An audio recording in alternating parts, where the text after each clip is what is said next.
तो आज का लेक्चर है सी पॉइंटर्स, स्ट्रक्चर्स एंड यूनियन पे। ठीक है। सो पॉइंटर क्या होता है? पॉइंटर एक्चुअल में एक वेरिएबल होता है, और वो वेरिएबल जो होता है वो दूसरे वेरिएबल का एड्रेस स्टोर करने के लिए होता है। तो अगर आपको ये कहा जाए कि आपको किसी पर्टिकुलर एड्रेस पे पहुंचना है, जितना स्पेसिफिक एड्रेस होगा आप उतनी जल्दी ही उस पर्टिकुलर जगह को, प्लेस को एक्सेस कर लोगे। सो यही कॉन्सेप्ट होता है आपका पॉइंटर का भी। तो पॉइंटर में क्या होता है, जनरली हम बोलते हैं कि वेरिएबल की वैल्यू जो है मेमोरी में रहती है, लेकिन मेमोरी में अगर एड्रेस स्पेसिफाई कर दिया जाए तो पर्टिकुलर वैल्यू को एक्सेस करने में ज़्यादा देर नहीं, मतलब देर कम लगेगी, डिले कम होगा। तो पॉइंटर का यूज़ बेसिकली वही होता है कि किसी भी वेरिएबल का एड्रेस स्टोर करने पे अगर उसकी वैल्यू को एक्सेस करना हो तो वो इजीली और थोड़ा जल्दी एक्सेस हो जाएगा। ठीक है। So the pointer in C is a variable which stores the address of another variable. This variable can be of type integer, character, array, function or any other pointer. ठीक है। A pointer variable is the variable whose value is the address of another variable. और आप कह सकते हो कि direct address of memory location. ठीक है, लाइक एनी अदर वेरिएबल और constant. You must declare pointer before using it to store any variable address. ठीक है। सो हम क्या करते हैं जनरली, जब हम पॉइंटर वेरिएबल को डिक्लेयर करते हैं तो हम उसका टाइप डिक्लेयर करते हैं। उसका टाइप आप कुछ भी ले सकते हो, है ना। इंट भी ले सकते हो, फ्लोट भी ले सकते हो, कैर भी ले सकते हो, और उसी हिसाब का उसका साइज भी रहेगा फिर। और जो वैल्यू होगी वो उसमें सेव भी होगी।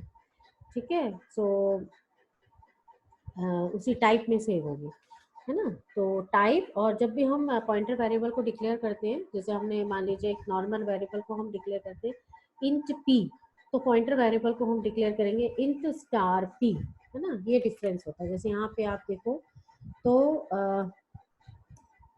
एक वेरिएबल है पीसी, है ना, और उसके आगे लगा हुआ है स्टार। इसका मतलब ये है कि वो पॉइंटर वेरिएबल है और एक इंटीजर टाइप का है। एक दूसरा वेरिएबल और लिया हुआ है इसमें, सी वेरिएबल, जो इंटीजर टाइप का है ना। सी इज इक्वल टू 5 इनिशलाइज किया हुआ है, और पीसी में सी का एड्रेस स्टोर किया है। तो स्टार पीसी क्या करेगा, उस एड्रेस की जो वैल्यू होगी उसको पॉइंट आउट करेगा। ठीक है। सो इसका मतलब ये हुआ कि अगर कोई वेरिएबल आपने डिक्लेयर किया है स्टार पीसी, और दूसरा वेरिएबल आपने डिक्लेयर किया है सी, उसको इनिशलाइज भी किया है आपने, उसकी वैल्यू को स्कैन कर दिया है, सी इज इक्वल टू 5। ठीक है। सो आप star p c is equal to c लिख सकते हो। इसका मतलब ये हुआ कि स्टार पीसी में सी की वैल्यू क्या हो जाएगी, असाइन हो जाएगी। ठीक है। और अगर हम बिना स्टार के लिखेंगे तो क्या होगा उसका मतलब ये होगा कि उसमें क्या है, उसमें सी का एड्रेस। ठीक है। सो पॉइंटर वेरिएबल क्या करता है, एड्रेस पे जो वैल्यू होती है उस वेरिएबल की वैल्यू उसको पॉइंट करता है, इसलिए उसको कहते हैं पॉइंटर वेरिएबल। ठीक है। तो अगर आप देखो तो सी इज इक्वल टू 5 है, और p c is equal to ampersand 5 है, मतलब एड्रेस ले लिया है और प्रिंट किया है स्टार पीसी को। स्टार पीसी को प्रिंट करेंगे तो 5 प्रिंट होगा, लेकिन अगर पीसी को प्रिंट करेंगे तो 5 प्रिंट नहीं होगा। क्या प्रिंट होगा, सी का एड्रेस प्रिंट होगा। ठीक है। Here the address of C is assigned to PC pointer to get the value stored in that address we use star PC। ठीक है। ओके, नेक्स्ट है आपका एक इसमें एग्जांपल है। सो इंट में वेरिएबल एक इंटीजर लिया है var, उसकी वैल्यू रखी है 20, एक्चुअल वेरिएबल डिक्लेरेशन है। दूसरा एक और वेरिएबल लिया है पॉइंटर वेरिएबल, पॉइंटर करते ही उसके आगे स्टार लग जाता है, या स्टार लगते ही वो वेरिएबल पॉइंटर हो जाएगा। तो star IP pointer variable declaration, ऊपर है एक्चुअल वेरिएबल डिक्लेरेशन। प्रिंट हमने किया, जब हम प्रिंट एफ करके और एम्परसेंड वी ए आर करेंगे तो वी ए आर की जो मेमोरी लोकेशन होगी वो प्रिंट होके आएगी। इसी तरीके से अगर हमने क्या किया है कि IP इज इक्वल टू, यहाँ पे अगर आप देखो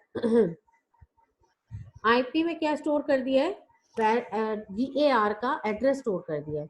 तो IP को अगर आप प्रिंट करोगे तो क्या प्रिंट होगा, VAR का मेमोरी एड्रेस। और अगर स्टार IP को अगर आप प्रिंट करोगे तो क्या प्रिंट होगा, उस केस में वेरिएबल VAR की वैल्यू प्रिंट होगी, 20 प्रिंट होगा। तो इधर दोनों चीज प्रिंट की है, क्योंकि इधर IP के अंदर वैर का एड्रेस डाल दिया है, IP भी प्रिंट किया है और उसके बाद स्टार IP भी प्रिंट किया है।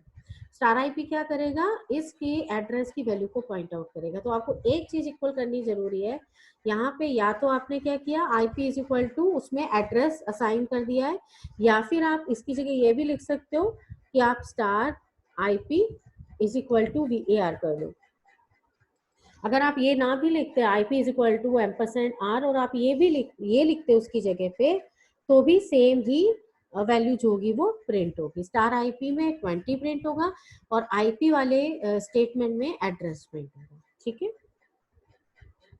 So address of VAR variable address print होगा, और एड्रेस किस में स्टोर हुआ है हमारा, IP में, तो वो भी सेम वैल्यू प्रिंट करेगा। और वैल्यू ऑफ स्टार IP क्या प्रिंट होगी, वैल्यू प्रिंट होगी। ठीक है, पॉइंटर, पॉइंटर में कुछ कंसेप्ट आते हैं, जैसे पॉइंटर का अर्थमेटिक होता है, सेम जैसे आप पहले करते आए हो, plus plus, minus minus, pre increment, post increment, pre decrement, post decrement, plus minus, वो सारे इसमें अर्थमेटिक्स ऑपरेशन होते हैं। आप एक एरे भी क्रिएट कर सकते हो पॉइंटर्स को लेके। पॉइंटर का भी पॉइंटर होता है, और पॉइंटर का पॉइंटर जब होता है तो उसको हम डबल स्टार से प्रिंट करते हैं। मतलब इसका मतलब ये हुआ कि अगर डबल स्टार P है तो उसमें वैल्यू रहेगी एम्परसेंड स्टार C की। ठीक है, सो ये होता है pointer to pointer, double pointer है ना, pointer on a pointer, double pointer. तो स्टार P में क्या रहेगी, स्टार C की वैल्यू रहेगी, स्टार C का मेमोरी एलोकेशन रहेगा। ठीक है, passing pointer to function, you can pass, जब हम कॉल करते हैं फंक्शन को कॉल बाय रेफरेंस से, तब हम पॉइंटर ही पास करते हैं as argument. Return pointer from function, आप लोकल स्टैटिक वेरिएबल में यू कैन पास और you can also return. So C allows a function to return a pointer to the local variable, static variable and dynamically allocated memory as well. ठीक है, working आपको पता ही चल गई है। वैसे भी इसमें क्या किया है कि दो वेरिएबल डिक्लेयर किए हैं, स्टार PC और C, और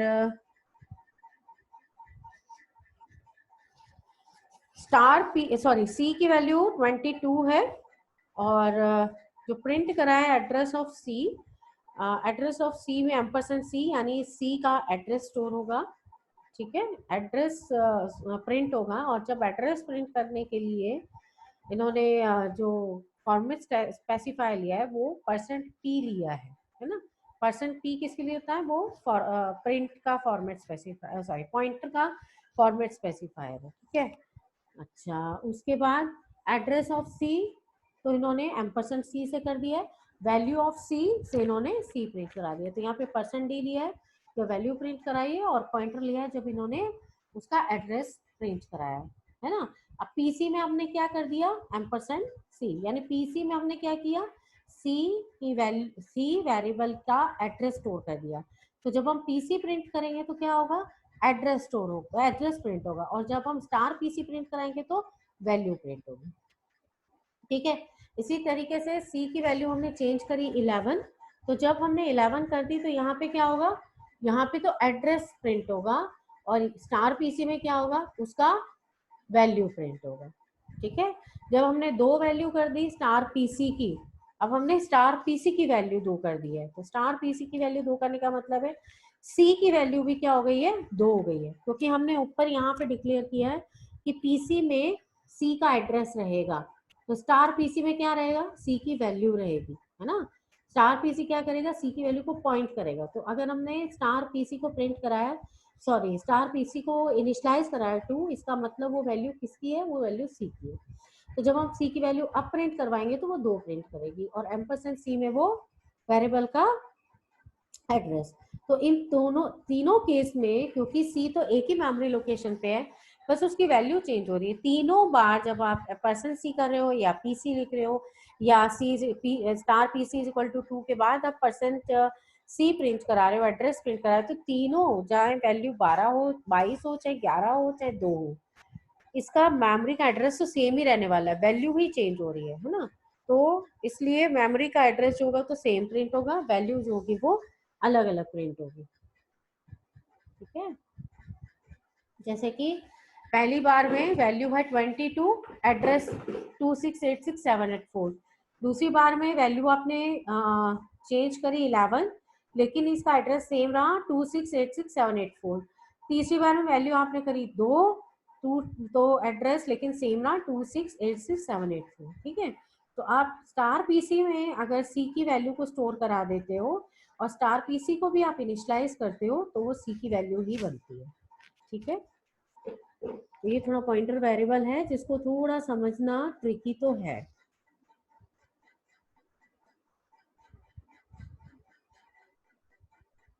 अभी इधर ये एक्सप्लेनेशन दिया हुआ है, स्टार पीसी दो वेरिएबल, दो मेमोरी लोकेशन हुए, एक पीसी हुई मेमोरी लोकेशन, एक सी हुई मेमोरी लोकेशन। सी में तो सी तो हमारा वेरिएबल डिक्लेयर्ड है, पीसी क्या है, वो पॉइंटर वेरिएबल है सी का। तो अब सी में तो एक्चुअल वैल्यू रहेगी, पीसी में क्या रहेगा, जो सी का एड्रेस होगा वो वैल्यू रहेगी, है ना। सी की वैल्यू अगर 22 है तो 22 सी में रहेगा, लेकिन सी जहां पे स्टोर है वो मेमोरी लोकेशन की वैल्यू जो होगी वो पीसी में स्टोर है। यही दिखाया डायग्राम में। ठीक है, कुछ कॉमन मिस्टेक्स होती हैं जब पॉइंटर यूज करते हैं। सो पहली तो ये कि suppose you want pointer pc to point the address of c, then अगर आप एक पॉइंटर लेते हो पीसी, पॉइंटर वेरिएबल लेते हो पीसी, और आपने क्या किया कि अगर हमें पीसी पॉइंटर वेरिएबल लेना है सी का, तो हमें लिखना पड़ेगा पीसी इज इक्वल टू, ये लिखोगे, है ना। या फिर क्या लिख सकते हो,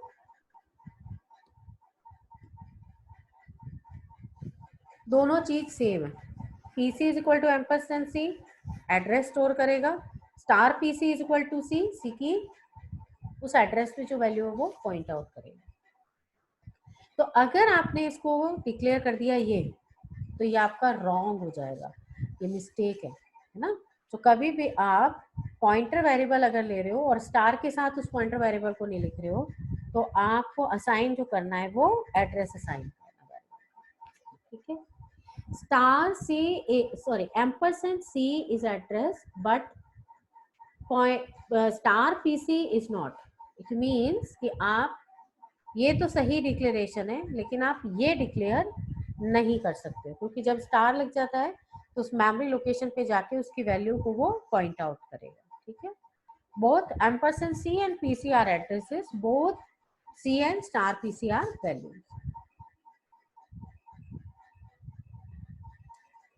सो एक और एग्जांपल कि इंट में सी इज इक्वल टू 5 लिया है, star p is equal to ampersand c लिख दिया है, और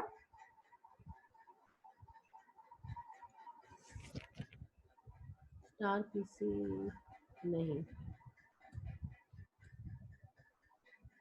सॉरी सॉरी सॉरी सॉरी, ठीक है। अगर आप प्रिंट कराओगे सी इज इक्वल टू 5 है, पॉइंटर वेरिएबल लिया है पी इज इक्वल टू सी लिखा है, तो जब आप स्टार पी को प्रिंट कराओगे तो वैल्यू प्रिंट होगी। We didn't get any error, okay. हाँ, इन्होंने ये भी दिखाया था,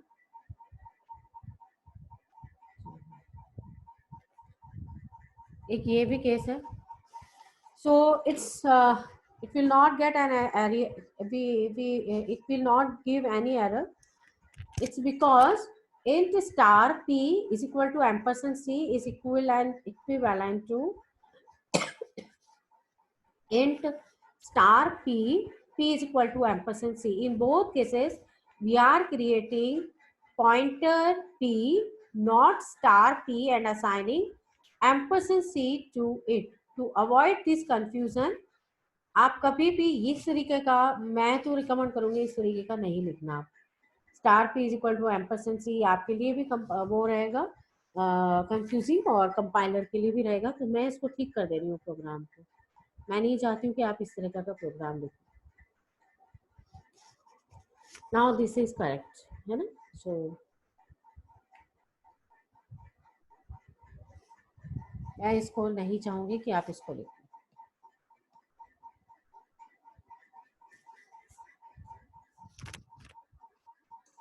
ये बहुत कंफ्यूजिंग रहेगा, और जो नए बच्चे हैं उनके लिए तो बहुत कंफ्यूजिंग हो जाएगा, क्योंकि वैसे ही पॉइंटर समझना एक आसान है। ठीक है, तो आपको सिंपल बस एक चीज याद रखनी है कि आप स्टार पी रखोगे, star p is equal to, अगर आपने सी रख दिया तो सी की जो वैल्यू होगी वो उसको पॉइंट आउट करेगा स्टार पी, है ना? और सी इज इक्वल टू, अगर आपने एम्परसेंड पी रखा, sorry p is equal to अगर आपने एम्परसेंड सी रखा, तो पी में जो है वो सी का एड्रेस होगा। ठीक है, और एड्रेस की वैल्यू कौन पॉइंट आउट करेगा? स्टार पी करेगा। तो ये जनरली जो हम यूज करते हैं फंक्शंस में यूज करते हैं, और फंक्शन में जब हम call by reference function use करते हैं, अभी तक जो हमने पढ़ा था वो कॉल बाय वैल्यू था। ये अब हम जो कर रहे हैं वो कॉल बाय रेफरेंस है। कॉल बाय रेफरेंस जो होता है वो आपका, उसमें पॉइंटर वेरिएबल आपका पास होता है। पॉइंटर वेरिएबल पास होने का मतलब ये है कि मेमोरी एड्रेस पास होते हैं। मेमोरी एड्रेस पास होने का मतलब ये है कि आप एग्जैक्ट लोकेशन से वैल्यू उठाते हो। तो अगर आप प्रोग्राम के दौरान में कुछ भी चेंजेस करोगे उन वेरिएबल की वैल्यूज में, तो वो वैल्यूज जो होंगी वो एक्चुअल में एड्रेस पे जाके चेंज हो जाएंगी। ठीक है, जबकि call by reference, call by value में एक इमेज पास होती है और उसमें आप चेंज करते हो, जो ओरिजिनल वैल्यू होती है उसमें चेंज नहीं होता कॉल बाय वैल्यू में। कॉल बाय रेफरेंस में क्या होता है कि आप पॉइंटर वेरिएबल को पास करते हो, आप एक्चुअल मेमोरी लोकेशन पास कर देते हो, तो जो भी आप वेरिएबल की वैल्यू में चेंज करते हो वो चेंज परमानेंट हो जाता है। ये डिफरेंस है कॉल बाय रेफरेंस और कॉल बाय वैल्यू में। ठीक है, सो दो आर्ग्यूमेंट होते हैं, एक तो फॉर्मल आर्ग्यूमेंट, एक होता है एक्चुअल आर्ग्यूमेंट।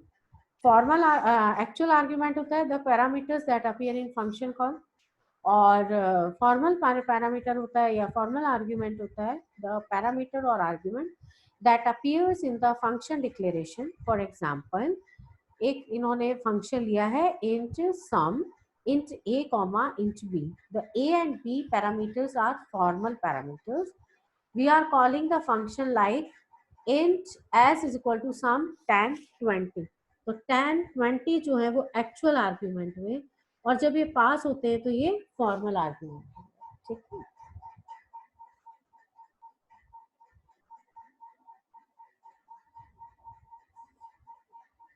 तो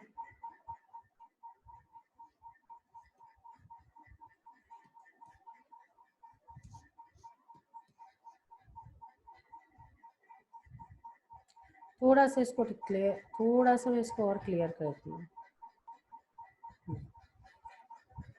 देखो, पहले तो मैं पॉइंटर वेरिएबल को बताना चाहूंगी। इंट पी लिया एक वेरिएबल, एक लिया मैंने स्टार एन, दो वेरिएबल लिए। ठीक है, अब मैं दोनों में से एक चीज डिक्लेयर कर सकती हूँ, या तो मैं क्या करूँ, एन इज इक्वल टू उसके अंदर एड्रेस पास कर दूँ, पी का वैल्यू उठा लेगा, है ना? या फिर मैं क्या करूँ,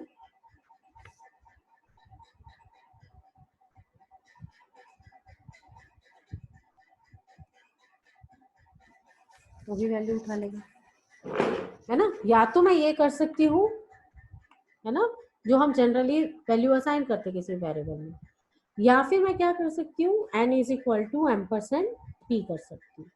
तो एड्रेस पे पहुंच जाएगा और फिर वहां से वैल्यू लेगा। जब एड्रेस से वैल्यू ली जाती है तो वो एक्चुअल वैल्यू ली जाती है। जब एक्चुअली वैल्यू ली जाती है, कोई भी आप चेंजेस करोगे तो वास्तव में चेंज हो जाएगी वैल्यू। तो इसलिए आप ये चीज ध्यान रखना कि जब आप पॉइंटर वेरिएबल लो तो आप वैल्यू जो है वो चेंज करते हुए ध्यान रखना वो चेंजेस परमानेंट है। कॉल बाय वैल्यू में एक्चुअल वैल्यू पास नहीं होती है क्योंकि उसमें एड्रेस पास नहीं होता। तो कॉल बाय वैल्यू में हमेशा आपका वो पास होता है, इमेज पास होती है। तो जो भी चेंजेस करते हो आप इमेज में करते हो, ओरिजिनल वैल्यू में कभी चेंजेस नहीं होते। अब कॉल बाय रेफरेंस की बात कर रहे थे। कॉल बाय रेफरेंस में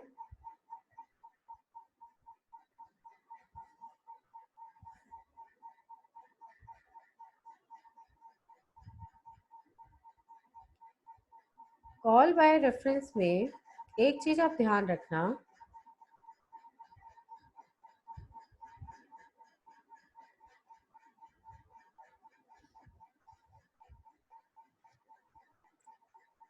कि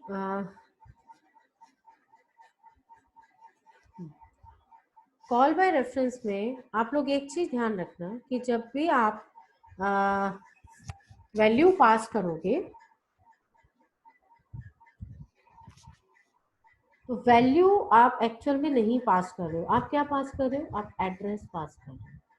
तो जब आप एड्रेस पास कर रहे हो तो आपको वहां पे ध्यान रखने की ज्यादा जरूरत है। वैल्यू जो है वो सीधे एड्रेस से उठ के आ रही है ना। वैल्यू जो है वो सीधे एड्रेस से उठ के आ रही है।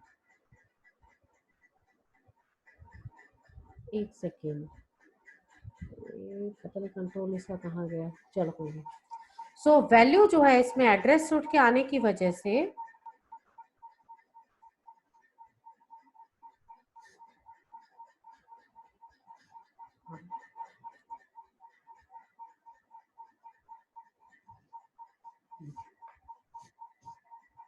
चेंजेस होंगे वो परमानेंट होंगे। अभी इन्होंने क्या किया है, कॉल बाय रेफरेंस में स्वैपिंग नंबर का एक प्रोग्राम लिया है। स्वैपिंग नंबर के प्रोग्राम में अगर आप ये देखो, हाँ मैं जो आप लोग को बताना चाह रही थी वो ये था कि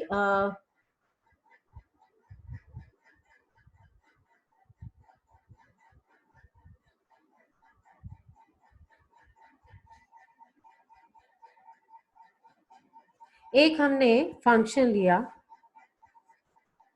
void टाइप का ले लेते हैं। void स्वैप का फंक्शन बना रहे हैं,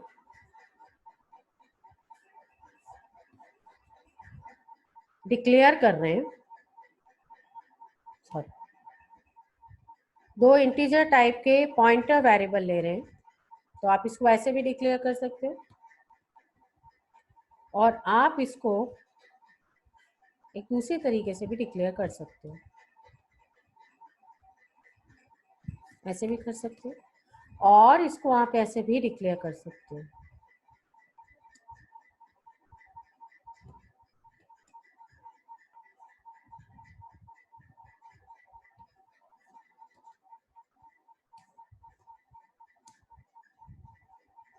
दोनों ही सही है डिक्लेरेशन।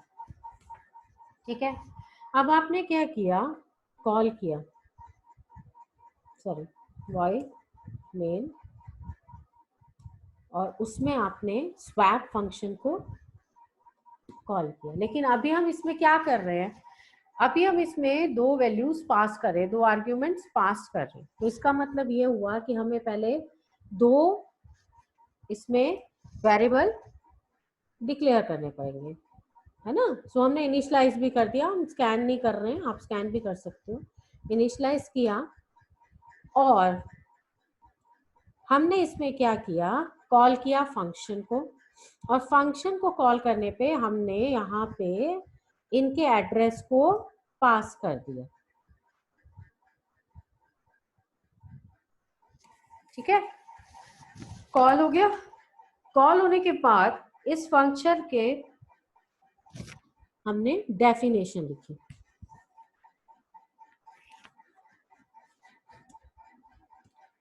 फंक्शन की डेफिनेशन में हमने int star p comma int star q लिया। इन दोनों में से एक ही डिक्लेरेशन करना है, या तो इस तरीके से या तो इस तरीके से। दोनों डिक्लेरेशन नहीं करना एक बार में मूर्खों की तरह। वैसे तुम मूर्ख ही हो सारे के सारे, कुछ ना कुछ ऐसी गलती करोगे जरूर, इसलिए बता दिया मैंने, समझाने के लिए मैंने लिखा है। एक ही तरीके से डिक्लेयर करना, दोनों तरीका मत लिख देना। समझ में आ गई?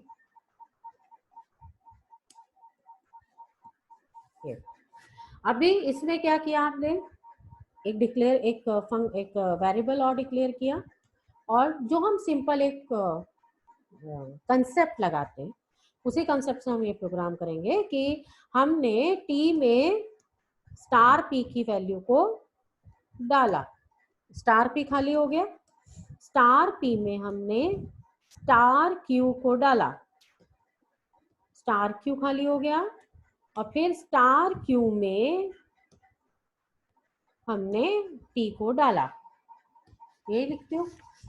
अब इसमें एक चीज देखो, ये जो आर्ग्यूमेंट हैं इनको हम कहते हैं एक्चुअल आर्ग्यूमेंट, क्योंकि ये वैल्यू ले जा रहे हैं, और इनको हम कहते हैं फॉर्मल आर्ग्यूमेंट, क्योंकि ये वैल्यू को कैरी करके लाए, इन्होंने फॉर्मेलिटी करी है वैल्यू लाने की, ऐसे भी याद रख सकते हो। ये है फॉर्मल और ये है आपके एक्चुअल, एक्चुअल आर्ग्यूमेंट, और ये है आपके फॉर्मल आर्ग्यूमेंट, है ना, या पैरामीटर्स। तो यहाँ पे कॉल बाय रेफरेंस बाय, अब इन्होंने क्या किया, आपने क्या किया, यहाँ पे उसका एड्रेस पास किया, एड्रेस का रेफरेंस दिया, रेफरेंस देने की वजह से वैल्यू जो होगी वो एड्रेस से उठ के आएगी डायरेक्ट, ठीक है, उस मेमोरी लोकेशन से उठ के आएगी।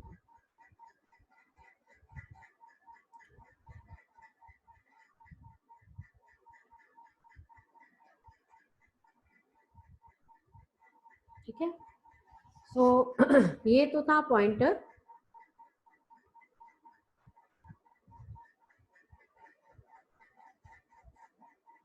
नेक्स्ट जो आता है वो आता है structure and union. Structure and union में आपको नोट्स है वो तो ठीक है, मैं आपको वैसे बता देती हूँ कि होता क्या है, नोट्स तो आप खुद सभी लोग पढ़ लोगे। एक्चुअल में स्ट्रक्चर और यूनियन की जरूरत क्यों पड़ती है? पहले था यूनियन, चाहे स्ट्रक्चर हो चाहे यूनियन हो, दोनों में ही अगर आप एक से ज्यादा डेटा टाइप के डेटा को स्टोर करना चाहो, अगर आप एक से ज्यादा डेटा टाइप के डेटा को एक साथ स्टोर करना चाहो, तो आप उसके लिए स्ट्रक्चर क्रिएट कर सकते हो। एक ही टाइप का अगर हमें डेटा स्टोर करना हो, एरे क्रिएट करते हैं। एक से ज्यादा टाइप का डेटा अगर हमें स्टोर करना है तो हम स्ट्रक्चर या यूनियन क्रिएट करते हैं, ठीक है। तो ये इसमें एक खास बात है। सो कैसे क्रिएट करते हो, चाहे स्ट्रक्चर हो और चाहे यूनियन हो, दोनों को ही आप जो है उसके कीवर्ड के साथ स्टार्ट करते हो, है ना। सो इसमें क्या होता है आपका, एक आप इंट लोगे, एक आप मतलब ले सकते हो, एक आप फ्लोट ले सकते हो, एक आप लॉन्ग भी ले सकते हो, आप टेर भी ले सकते हो, है ना। तो इनकी जरूरत कहाँ पड़ती है, मान लो मैं आपसे कहूँ स्टूडेंट की इंफॉर्मेशन को सबमिट करो, है ना सी में हमें फाइल बनानी है, तब हम क्या कर सकते हैं, हम स्ट्रक्चर को ले सकते हैं। स्ट्रक्चर में क्या होगा, नाम हम स्ट्रिंग की तरह सेव कर देंगे, फीस हम लॉन्ग डेटा टाइप के लिए ले लेंगे, है ना। आपका अगर कोई सेमेस्टर है वो करेक्टर में ले लेंगे, तो अलग अलग डेटा टाइप का डेटा हमने एक ही साथ स्टोर कर दिया। तो जिस डेटा स्ट्रक्चर में स्टोर किया उसको हम कहते हैं स्ट्रक्चर, ठीक है। सो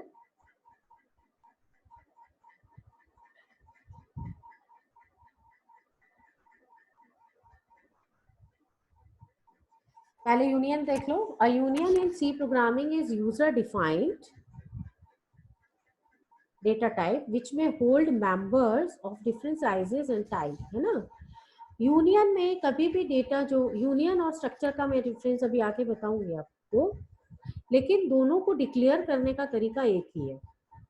union uses a single memory location to hold more than one variables, only one of its members can be accessed at a time, and all members will contain garbage values.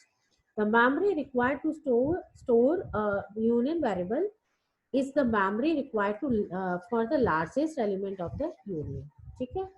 So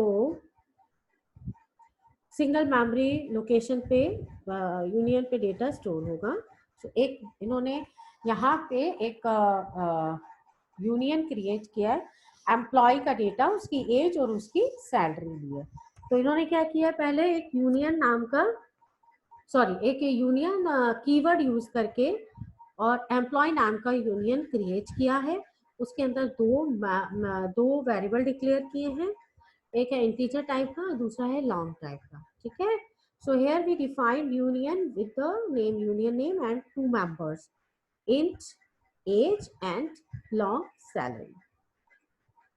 How to declare? So just declare with the name union, with the keyword union, then give the name of the union. After that you just declare the member variables. ठीक है, so आप initialise कैसे करते हो? Initialise करने के लिए आपको एक इनका क्या बोलते हैं इनका मेंबर बनाना पड़ेगा, है ना। सो मेंबर बनाने के लिए इन्होंने क्या किया हुआ है कि यहाँ पे एक इन्होंने अगर आप देख पा रहे हो तो union employ int age long salary, employ एक वेरिएबल डिक्लेयर कर मेंबर डिक्लेयर कर दिया है और उसकी वैल्यू दे दी है, फर्स्ट वैल्यू 30 एंड 20,000, है ना। और हम कैसे कर सकते हैं, एम्प्लॉय डॉट एज, आपको यहाँ पे एक डिक्लेयर करना पड़ेगा, ये और ये सेम नहीं होंगे, नाम और डेटा मेंबर ये सेम चीज नहीं होती है। ये होता है आपका यूनियन का नाम और ये आपका होता है कि आप उस पर्टिकुलर यूनियन के मेंबर्स को एक्सेस करोगे, तो कैसे करोगे, ये मेंबर एक्सेस करने के लिए डेटा मेंबर है ये। ठीक है, या तो आप ऐसे इनिशियलाइज कर सकते हो, नहीं तो आप यहाँ पे एम्प्लॉय लिख देते सिर्फ, और यहाँ पे वो आपका स्ट्रक्चर जो था वो खत्म हो जाता।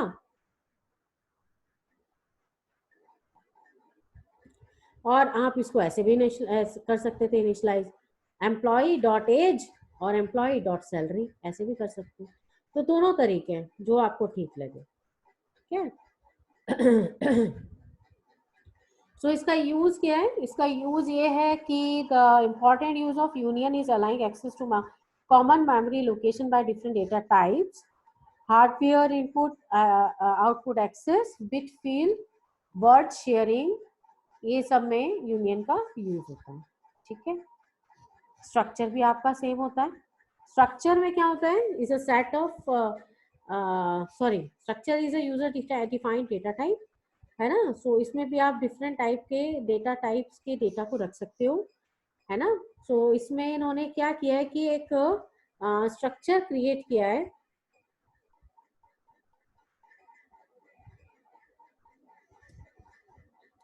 एड्रेस करके, और नेम दिया है, स्ट्रीट दिया है, सिटी दिया है, स्टेट दिया है, और पिन नंबर दिया है ना। अलग अलग डेटा टाइप हैं, 4 तो कैर हैं और एक इंच टाइप का डेटा टाइप है। इस टाइप का अगर आपको स्ट्रक्चर क्रिएट करना है सी में, है ना, कि अलग अलग डेटा टाइप की वैल्यूज रहें एक ही मेमोरी लोकेशन पे या कंटिन्यूस मेमोरी लोकेशन पे, तो आप स्ट्रक्चर या यूनियन को क्रिएट करते हो। ठीक है, सो हम डिक्लेयर कैसे करते हैं इसको, हाउ वी डिक्लेयर,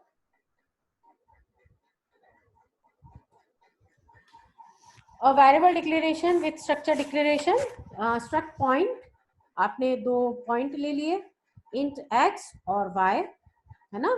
एक स्ट्रक्चर बनाया, उसका नाम रखा आपने पॉइंट, और कीवर्ड है स्ट्रक्ट, पूरा स्ट्रक्चर नहीं, यूनियन का पूरा यूनियन है, स्ट्रक्चर का स्ट्रक्ट है, तो स्ट्रक्ट यू पॉइंट और स्टार्ट किया ब्रैकेट, इंट टाइप का एक्स वेरिएबल और वाई वेरिएबल दो लिए, ब्रैकेट बंद हुआ, और उसका डेटा मेंबर जो है वो P1 बना दिया। ठीक है, उसके थ्रू आप वैल्यूज जो हैं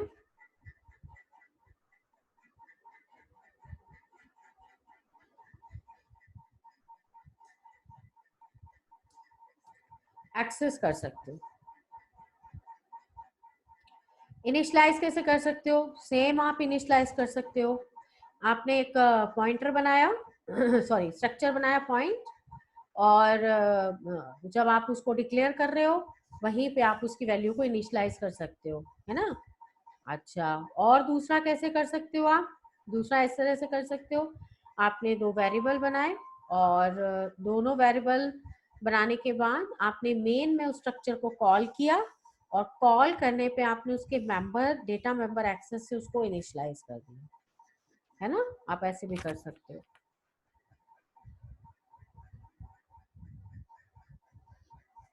तो इसको मैं थोड़ा अलग से बता देती हूँ, ये शायद आप लोग को ऐसे समझ में आएगा भी नहीं।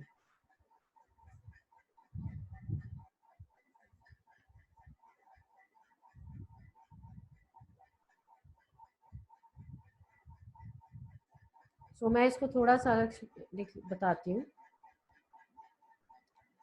आपके पास क्या है यहाँ पे,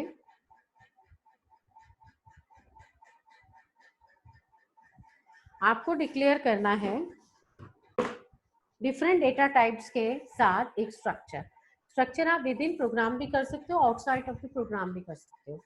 आउटसाइड ऑफ द प्रोग्राम करोगे तो उसका स्कोप ग्लोबल हो जाएगा, और अगर मेन में ही डिक्लेयर करोगे तो उसका स्कोप जो होगा वो मेन के अंदर ही रहेगा। तो जैसा आपको पसंद आए। तो इसमें हम क्या करते हैं, जैसे मैंने लिखा मेन, ठीक है। एक मैंने डिक्लेयर किया स्ट्रक्चर, एम्प्लॉय का स्ट्रक्चर डिक्लेयर किया, उसमें मैंने लिया एक तो नेम, इतना बड़ा तो आएगा नहीं, सॉरी पहले तो वो आएगा ना इंटीजर और आईडी, ठीक है। दूसरा मैंने ले लिया इसमें कैर NA20, ठीक है। फिर यहाँ पे हम डिक्लेयर करेंगे उसका डेटा मेंबर S1 कर दिया, ये खत्म हो गया। अब मुझे एक्सेस करना है, एक्सेस करना है तो मैं तो हम कैसे कर सकते हैं, एक्सेस नहीं सॉरी इनिशियलाइज करना है तो हम कैसे कर सकते हैं, या तो हम इसको ऐसे लिख सकते हैं आईडी तो, और ये तो एरे वो है स्ट्रिंग, इसको हमने ऐसे दे दी, ठीक है। एक तो तरीका ये हो गया। दूसरा तरीका ये हो गया कि आपने यहाँ पे कर दिया, इसके बाद आप करते हो S1 dot ID is equal to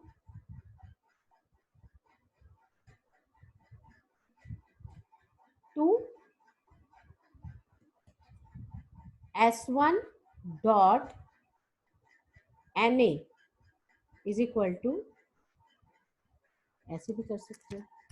तो डेटा एक्सेस करने के लिए हमने इसका एक मेंबर क्रिएट कर रखा है S1, ठीक है। एक तो ये तरीका हो गया। दूसरा ये तो हुआ कि हमने एक वैल्यू है, दो वैल्यू है तो चलो दो मेंबर क्रिएट कर दे, लेकिन 50 वैल्यू है तो उस केस में आप क्या करते हो,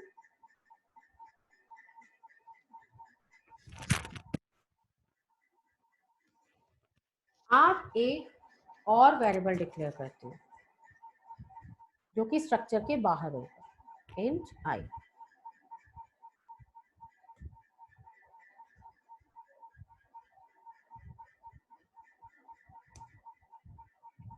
फिर आप लूप चलाते हो, i is equal to 0, i is suppose 5 values है, less than 5, i plus plus, then you just give statement with scanf एक वैल्यू है मेरी इंटीजर टाइप की,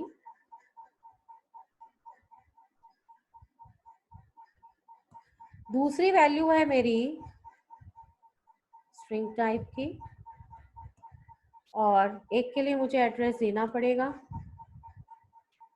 और S1 मेरा मेंबर है इसका, किसका, स्ट्रक्चर का, S1 sorry I dot ID comma, string के लिए हम एड्रेस नहीं देंगे, S1 आई डॉट NA,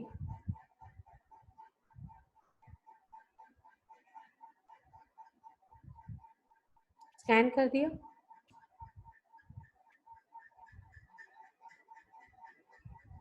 ओहो अब इसमें नहीं जा पाएंगे। चलो स्कैन कर दिया, ये समझ में आ गया आप लोग को। तो स्कैन करने में तो क्लियर हो गया। अब मुझे क्या करना है, इसको प्रिंट भी करना है। तो प्रिंट करने के लिए वो लूप बंद हो जाएगा, उसको मैं यहाँ बंद कर देती हूँ, और नया लूप मुझे प्रिंट कराना है। वापस से लूप चलाऊंगी, आई को वापस से 0 डिक्लेयर करूंगी, वापस से <5 करूंगी, आई प्लस प्लस करूंगी, और प्रिंट एफ %d %s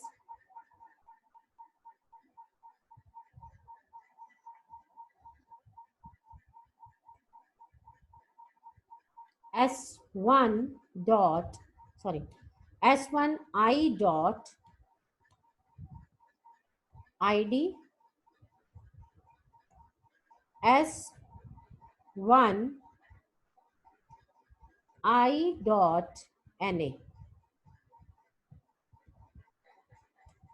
ठीक है, एक एक वैल्यू जो होगी इससे प्रिंट हो जाएगी, जो हमने अभी तक स्कैन करी। ये है पूरा प्रोग्राम।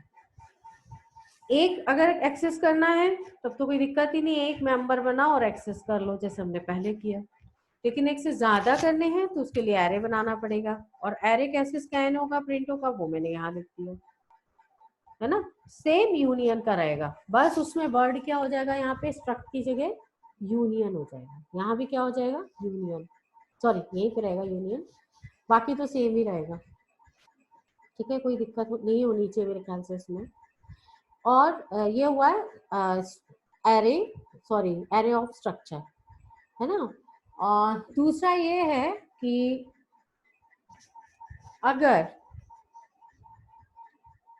हमें नेस्टेड स्ट्रक्चर तैयार करना है तो नेस्टेड स्ट्रक्चर क्या होगा, नेस्टेड स्ट्रक्चर होगा, एक आपने स्ट्रक्चर क्रिएट किया, स्ट्रक्ट नाम दे दिया उसको नम, स्टार्ट किया, एक वेरिएबल लिया इंट आई, और नेक्स्ट आपने फिर स्ट्रक्चर एक और ले लिया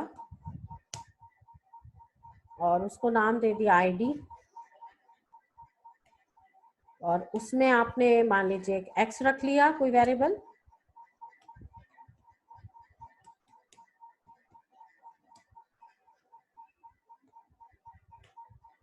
दूसरा वेरिएबल आपने y रख लिया, बंद कर दिया। ये स्ट्रक्चर के अंदर स्ट्रक्चर है, तो आप ऐसे भी बना सकते हो। This is called nested structure. जहां जरूरत हो, जैसी जरूरत हो वैसा काम करो। ठीक है,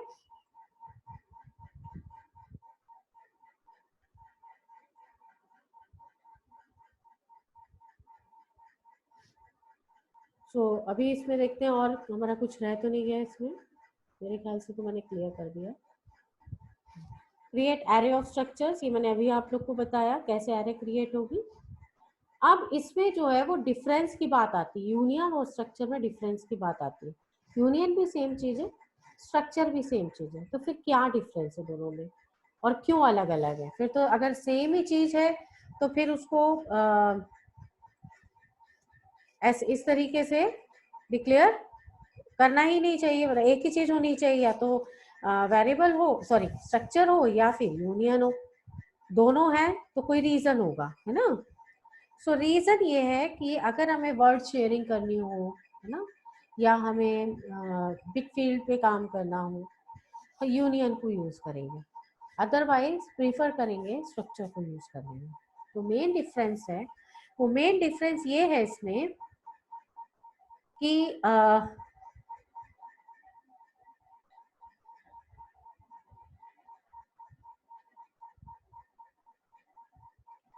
जब आप एक स्ट्रक्चर क्रिएट करते हो, आपने एक स्ट्रक्चर क्रिएट किया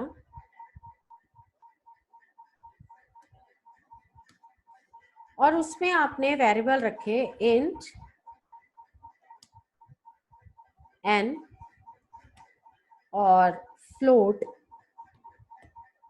m, ठीक है। ये दो आपने वेरिएबल इसमें लिए,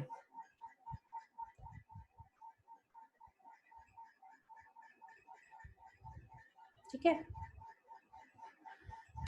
इसी तरह से आपने एक यूनियन भी लिया और उस यूनियन में आपने यही सेम ले लेते हैं,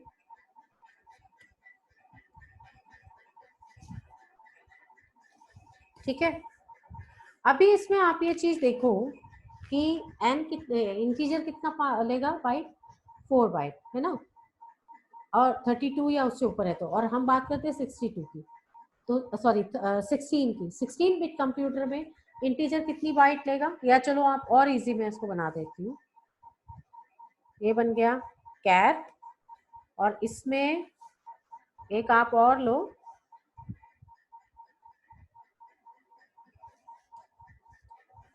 थोड़ा सा और इजी करती हूँ इसको, शायद समझ में आ जाएगा। कैर कितनी बाइट लेगा, 1 बाइट, और फ्लोट कितनी बाइट लेगा, 4 बाइट 16 बिट कंप्यूटर में। टोटल बाइट कितनी हुई, 5 बाइट्स। 5 बाइट्स की मेमोरी लेगा स्ट्रक्चर। जब हम बात करते हैं यूनियन की, इंटीजर कितनी बाइट लेगा, 2 बाइट 16 बिट में। कैरेक्टर कितनी बाइट लेगा, 1 बाइट, और इंटीजर कितनी बाइट लेगा, सॉरी यहाँ फ्लोट करो, फ्लोट कितनी बाइट लेगा, 4 बाइट, है ना। इंटीजर कितनी बाइट लेगा, 2 बाइट्स फॉर 16 बिट्स, कैरेक्टर लेगा 1 बाइट, और फ्लोट लेगा 4 बाइट्स। तो कितनी टोटल हो गई, 7 बाइट्स, है ना। बट यूनियन 7 बाइट्स नहीं लेगा। यूनियन मेमोरी में सिर्फ जो आपने सबसे बड़ा मेमोरी लोकेशन ऑक्यूपाई करने वाला वेरिएबल दिया है, उतनी ही मेमोरी वो लेगा। यानी कि इंट, कैर और फ्लोट में से सबसे ज्यादा मेमोरी फ्लोट लेगा 4 बाइट्स की, तो सिर्फ वो 4 बाइट्स की ही मेमोरी को लेगा यूनियन। और जबकि अगर यही केस आपका स्ट्रक्चर के साथ होता तो वो 7 बाइट्स लेता पूरी, है ना। इंट के लिए अलग लेता, कैर के लिए अलग लेता, फ्लोट के लिए अलग लेता। लेकिन इंटीजर सॉरी यूनियन ऐसा नहीं करेगा। यूनियन उतनी ही मेमोरी लेगा जो उसके स्ट्रक्चर में, डेटा मेंबर्स में सबसे ज्यादा जो मेमोरी लेगा उतने ही के बराबर वो मेमोरी लेगा। तो उससे प्रॉब्लम क्या होती है कि मान लीजिए फ्लोट जितनी मेमोरी उसने ली 4 बाइट की, तो 1-2 बाइट तो ले ली इंटीजर ने अपनी वैल्यू के लिए, 1 बाइट ले ली कैरेक्टर ने, तो बची कितनी, 1 बाइट। तो या तो क्या होगा कि पुराना इंटीजर और कैरेक्टर का डेटा ऊपर से ओवरलैप हो जाए और फ्लोट का डेटा है, या फिर फ्लोट को हम डेटा डालें ही ना, या उसकी वैल्यू हम ट्रिम कर दें। तो ये प्रॉब्लम यूनियन के साथ होती है। तो जो मेन डिफरेंस है वो मेमोरी लोकेशन का ही डिफरेंस है इन दोनों के बीच में, ठीक है। तो मेन डिफरेंस जो आता है वो मेमोरी लोकेशन का ही डिफरेंस आता है। So used for storing values data types that when aggregated represent a user defined data type. Okay. Used for storing one of many data types that are available. Okay. Occupies space for each of inner parameter, occupies space equivalent to the parameter with the highest size. वही मैंने आपको भी बताया. All members store some value at point at any point and at any point in time. Exactly one member stores a value at any particular instance. क्योंकि union में क्या होगा, एक बार में एक ही वेरिएबल की वैल्यू इसलिए स्टोर होगी क्योंकि वो एक ही जरा सी तो उसने मेमोरी स्पेस लिया है, उसमें सारी वैल्यूज एक साथ आ नहीं सकती, तो एक एक करके उसमें वैल्यू स्टोर होगी और ओवरलैप होती जाएगी। इसलिए जनरली यूनियन को कम यूज करते हैं, स्ट्रक्चर को ज्यादा यूज करते हैं। तो ये था आज का लेक्चर, और जो समझ में नहीं आए वो आप लोग पूछ लेना, ठीक है। तो अच्छा रहेगा पूछ लोगे तो,